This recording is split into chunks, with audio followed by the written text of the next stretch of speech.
This is the M4 Mac Mini. 60 times smaller and 23 times lighter than your average desktop PC, and containing the massively powerful M4 chip, everyone says this computer is worth every one of its $600. $500 if you're a student, or if you're lucky with an Amazon deal. I recently replaced my 14-year-old PC with it, and while I've certainly found it to be an upgrade, is it all it's hyped to be? And, importantly, if you're thinking of buying one, is it worth waiting for the M5 model? Let's see. Now, I'm not going to be doing a load of statistics comparisons in this video. I'm not going to be comparing its 10-core iGPU with benchmarks from the RTX 4090 or something like that. I simply want to see how smoothly it performs in my daily tasks: video editing, rendering, simulations, and a touch of gaming. 15 seconds, give or take a few. Good enough for my attention span, and I don't even bother powering it off anyway. The base model consumes 4 watts of power at idle, which is less power than almost every electrical device in your house. Now, let's put this thing through its paces. So the first thing we're going to do is a Blender benchmark. We'll be using the famous donut scene, and this is a decently complex scene. It has a potted plant, a pot of utensils, and of course, stacks of donuts. As for lighting, the whole scene is lit by the default sky lighting, and we also have an extra area light. So, let's give it a render. Now I am going to have to stop recording in order to have an accurate render time, because when my computer records, it takes up a good chunk of the power that it could have used for rendering. So, see you in a second. So, the results are in, and they're not looking so great. It took 10 minutes and 12 seconds to render the donut scene, which is not great if you're only rendering one image, but really not so great if this is one frame in a whole animation sequence. My donut animation here has 170 frames, which means if I were to render the whole thing, it would take roughly 28 hours. Alright, so let's try a different scene. This scene has 2 big differences from the previous one we tested. 1, it's much simpler, and 2, it has a simulation in it. Now, simulations are pretty heavy on your machine, so this is going to be a good stress test for the Mac. Let's run a render. 1 minute, 32 seconds. Not bad. But of course, what we're really here to see is how well it can run the simulation. And you know what, to be fair, let's lower the resolution of the flames to something that's actually doable, something reasonable. 256 is pretty high, and I would only use it in a final render. So let's run the simulation again. And there we go. It's calculating it much faster, though the flames are a lot more pixelated, a lot blurrier. We're running at just over 2 frames per second, nearly 3 sometimes. Not great. Verdict. So, can you use Blender on an M4 Mac Mini base model?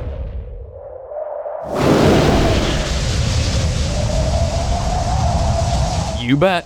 Would I recommend this machine for intense 3D work? No, not unless you purchase the model with the most powerful and expensive M4 chip in it. Would I recommend this machine for someone who does light 3D work and needs something portable that doesn't consume ridiculous amounts of energy and as a bonus is almost completely silent? Yup, it definitely fits the bill if that's what you need. Next up, we have a gaming benchmark. Now, most people know that Macs aren't the best at gaming. They're built for content creation, not Fortnite. But when you're just playing something like Minecraft, well, let's take a look. Okay. I don't immediately notice insane frame rates or rendering speeds. What's my render distance? Render distance, 20 chunks. Let's pull that right back down to 12. Max frame rate is unlimited and VSync is off, so let's have a look. Alright, so it's worth mentioning that this is not default Minecraft. I'm currently using an optimization mod pack that I put together myself for higher frame rates, and we can see what base Minecraft looks like in a second. So what kind of frame rates are we getting?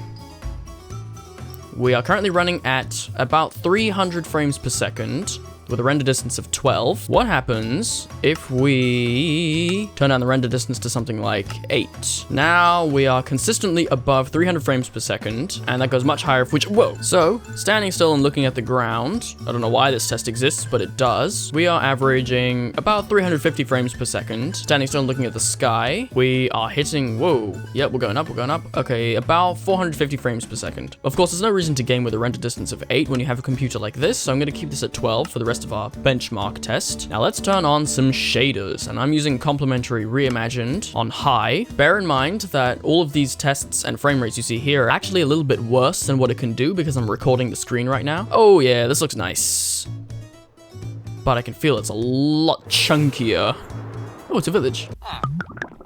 Someone is brewing drugs. Let's go somewhere where there isn't any ice, because that's quite stressful to shaders.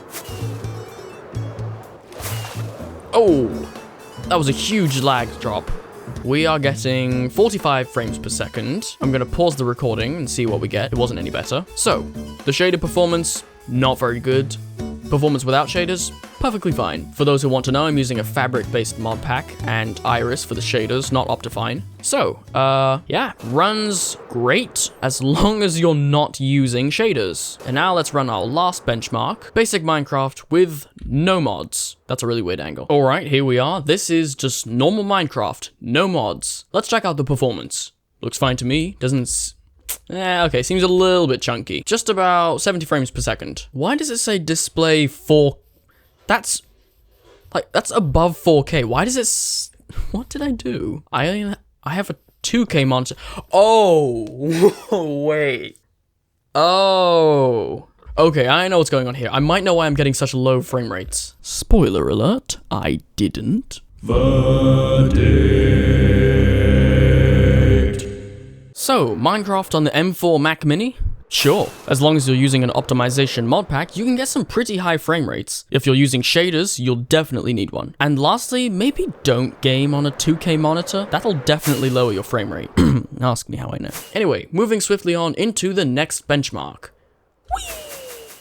Time to begin what I consider to be the most important test, video editing. I'm going to be recreating a segment of an old video live, and it's quite complex. Let's do this. This whole project is shot in 2.7K at 30 frames per second, so not exactly light footage to begin with. Every single camera shot in this video has been color graded, many of them stabilized, and some of them have even been slowed down, optically smoothed, stabilized, and color graded. So for me, this is a pretty heavy video, and I'm going to be recreating this clip from it live. Using this handy diagram I've drawn up, we can see the green wire corresponds to ground on the amplifier board. Sometimes this wire is also black. The red wire corresponds to the right pad on your amplifier board, and the yellow wire goes to left. Sometimes the left wire is also white, or confusingly green. It will, unfortunately, vary for you.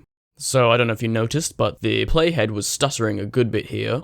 On the amplifier quite chunky, and yep, it's not liking it at all, which is funny because I've seen people benchmark this thing for video editing and it always seemed to have no problem. But then on the other hand, this is a kind of complicated section. We've got a noise gradient background, so it's calculating all of the black and white noise moving around. We have a color graded clip here, again 2.7K and stabilized, and we have multiple transitions and again some fancier color grading here in order to highlight the pads that I'm talking about. So let's recreate this clip. Right, so let's start with the noise gradient. All right, so if I press play, there's the tiniest bit of stuttering, but I found that to be normal while I'm editing in DaVinci Resolve, so we'll ignore that. Right, so first thing to do is grab the diagram, extend it all the way to the end. So cut. Now we go here into the color grading page, and let's highlight to the ground pad. I'm not going to make it too exact. This is a benchmark after all. I'm not trying to make this all look good. And there we go. That's what I had before. Now let's fade between these clips to make it look like the wire is beginning to glow. We can see the green wire corresponds. And repeat the same process here with the red wire. 5 minutes later. All right, next step is to bring in the footage. Here we are. And stabilize both. Boom, done. Very fast. Alright, actually we don't need that one. And we need this to extend all the way over to the end of this clip. So let's slow it down. We're going to slow this down to 25%. There we go. And I'm going to change these settings to make it smoother. Of course, this does put a lot of load on the computer, so we may start to see some stuttering. Using this handy diagram I've drawn. And we do. So let's try enhanced faster. There we go. Good. We'll use that. Enhanced faster. That's fine. Time for some color grading. And here we're going to cut so that we can highlight the black wire. And we'll add crossfades. Left.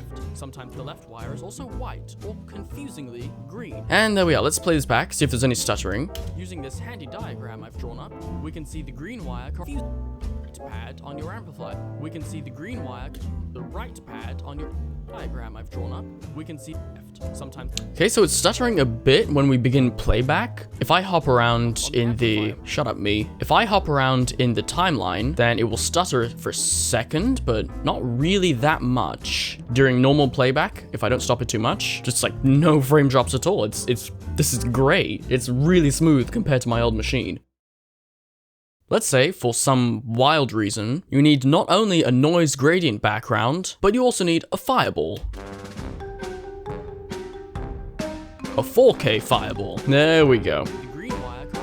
No frame drops there, but what if I scrub? Yeah, the scrubbing is becoming a bit chunky. Ooh. Yeah, it doesn't like that at all. It's not even playing at 30 frames per second anymore. And then once the fire effect leaves, it goes back to a cool 30 frames. Does it? It's not even doing that anymore. Okay, I think the fireball was the last straw. That seems to have kind of broken it a bit. I could edit with that, but it would be really annoying. One thing you can do is lower the resolution, the timeline resolution, to half. So it's basically playing everything here at half the resolution that it was recorded. Oh yeah, that definitely helped. We can see the green wire corresponds to... It's not even dropping frames anymore. Well, there we are. We have an audio track, a noise gradient generator, moving noise, not a static image. We have multiple color graded clips here with a bunch of crossfades. And to top it off, we have a 4K fireball, just to add some extra complexity to the edit. The last thing to benchmark is the render. How long is that going to take? This is the last video I made, the one that we've been working with the clips from. It's 8 minutes long. Like I said before, 2.7K, 30 frames per second. Let's see how long it takes to render. 1 eternity later. 3 minutes, 24 seconds to render an 8-minute 2.7K video. That's pretty good, and for my purposes, which is what this video is all about, it's perfectly fine. Verdict. So, video editing on the M4 Mac Mini? There's only one answer to that. Power? Check. Value for money? Double check. Portability? Check. Almost total silence no matter what task you're doing? Triple check. This thing, as of now, is probably the most powerful mini computer in existence, and for $500 to $600, it's one of the best deals you'll come across. That doesn't hold true for the models with more power, as the price goes up exponentially more than the power and storage, but the base M4 Mac Mini, if you're not editing insanely complex videos, it's kind of a no-brainer. All in all, I think this is a really good little computer. It's powerful, quiet, tiny, and a good deal. Should you buy it? Gamers, if you're looking for a computer specifically for gaming, don't bother. 3D artists? Maybe. If you're willing to shell out more for the M4 Pro, and then you might as well wait for the M5. More on that in a second. Video editors and pretty much everyone else, I see no reason why you shouldn't get one. I'm definitely happy with it, though the same can't necessarily be said for macOS. Maybe I'll get used to it later. And last of all, the question you've been possibly waiting for depending on what the title of this video ends up being. Should you wait for the M5 model to come out before purchasing this Mac? In my humble opinion, no. Firstly, because it might be priced at an extra $100, and secondly, it's expected the M5 chip will be more powerful than the M4, but from what I've gathered, most of that power is concentrated at AI computing, and honestly, what average user cares about AI power? Blasphemy! He said it again! Did you hear him? There are also rumblings that the GPU will be much more powerful, so if you care about that, then maybe you should wait. But on the other hand, if you're always waiting for the more powerful model to come out, you're never gonna get one. So if you want one of these computers, get one now. There's a 99% chance you won't be missing anything.